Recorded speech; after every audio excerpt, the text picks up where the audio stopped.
Sehabis Allah ngenjuk tahu ke pasal syarat-syarat perjanjiannya yang harus dituruti oleh bangsa Israel, pergilah dia wong dari Gunung Sinai.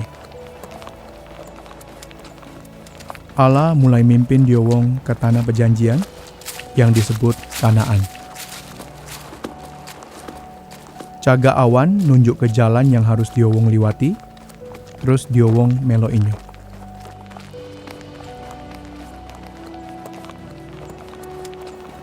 Allah lah berjanji sama Ibrahim, Ishak, juga Yakub. Aman dia bakal ngenjuk tanah perjanjian untuk keturunan dia wong. Tapi di masa itu, ada banyak suku lain yang tinggal di sana, yang disebut Wong Kanaan. Wong Kanaan ini tidak percaya sama Allah. Dia wong nyembah dewa-dewa, terus bikin banyak kejahatan. Uji Allah ke bangsa Israel. Kau harus musnah ke seluruh wong Kanaan di tanah perjanjian. Jangan berdamai sama dia wong. Terus jangan kawin sama dia wong juga.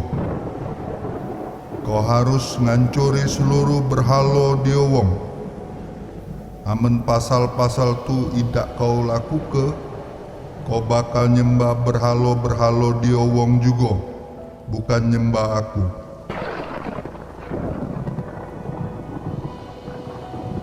Pas wong Israel lah nyampe di perbatasan tanah Kanaan, Musa milih 12 wong, sikok wong dari tiap suku Israel.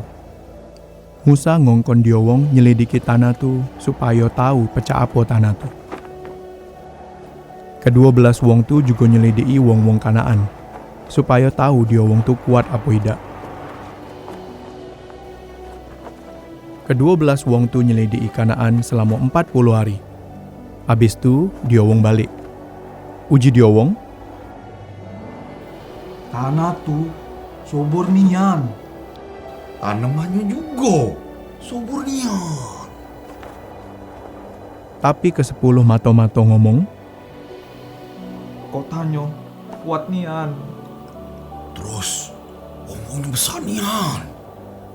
Aman kita nyerang dia wong, Kita pasti bakal kalah terus mati.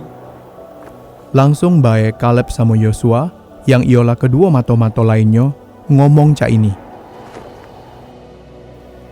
Yonian, wong Kanaan tu jolor juga kuat. Tapi kita pasti pacak ngalah ke dia wong. Soalnya Allah bertempur untuk kita. Tapi wong-wong tu tidak ngagui Kaleb sama Yosua. Dia wong marah sama Musa, juga Harun. Uji dia wong. Oi, ngapulah kau nih gawa kami ke tempat cak ini. Harusnya kita nih tinggal di Mesir. Aman di sini, kita pacak terbunuh. Terus anak sama bini kita pacak dijadi kebudak. Laju wong-wong ni nak membunuh Musa sama Harun. Terus nak nyari pemimpin baru yang pacak gawak dia wong balik ke Mesir lagi. Allah marah nian. Terus dia datang ke kemah pertemuan. Uji Allah. Karena kamu berontak sama aku, seluruh wong bakal berkeluyuran di padang gurun. Seluruh wong yang berumur 20 tahun, juga yang lebih tua, bakal mati di sana. Juga tidak bakal masuk ke tanah perjanjian kecuali Yosua sama Kaleb. Pas dia wong dengar tu, dia wong jadi nyesel karena lah berdosa. Dia wong ngambek senjata terus pergi nyerang Kanaan. Musa lah ngingeti dia wong supaya jangan pergi, karena Allah tidak nyertoi dia wong. Tapi dia wong tidak ngagui Musa. Karena Allah tidak nyertoi dia wong, laju dia wong kalah, terus banyak yang mati. Habis itu, sisa tentara Israel yang masih hidup balik dari Kanaan. Terus melok bersama seluruh wong Israel berkeluyuran di padang gurun selama 40 tahun. Selama masa tu, Allah nyedio ke seluruh kebutuhan dia wong. Allah ngenjuk dia wong roti dari surga yang disebut mana. Terus Allah ngirim burung puyuh ke wong Israel supaya dia wong pacak makan daging. Selama 40 tahun, Allah nyagoi terus baju samo selop dia wong supaya tidak rusak. Allah juga metu ke banyu dari sikok batu supaya dia wong pacak minum. Tapi munggola cak itu, wong Israel ni berotoan juga ngeluh ke Allah sama Musa. Tapi Allah masih setia sama perjanjiannya ke Ibrahim, Ishak, sama Yakub. Kapan hari, wong-wong tu lah kehabisan banyu. Uji Allah ke Musa, Ngomonglah ke batu tu, terus kaget metu banyu.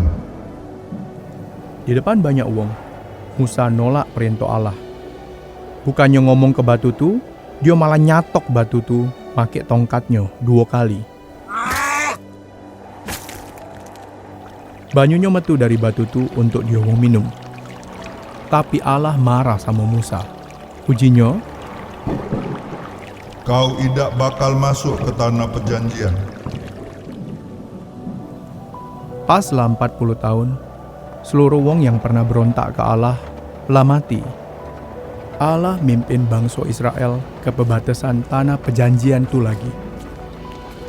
Musa lah tuonian, jadi Allah milih Yosua untuk bantu Musa mimpin wong-wong Israel. Allah berjanji sama Musa, aman di masa depan kaget, Allah bakal ngirim sikok nabi lain pecak Musa tulah. Habis tu, Allah ngongkon Musa ke puncak gunung supaya dia pacak jingok tanah perjanjian. Musa cuman pacak jingok bae, tapi dak pacak masuk. Habis tu Musa mati, terus wong Israel berkabung selama 30 hari. Yosua ganti ke Musa jadi pemimpin. Yosua ni pemimpin yang baik, karena dia percaya juga nurut sama Allah.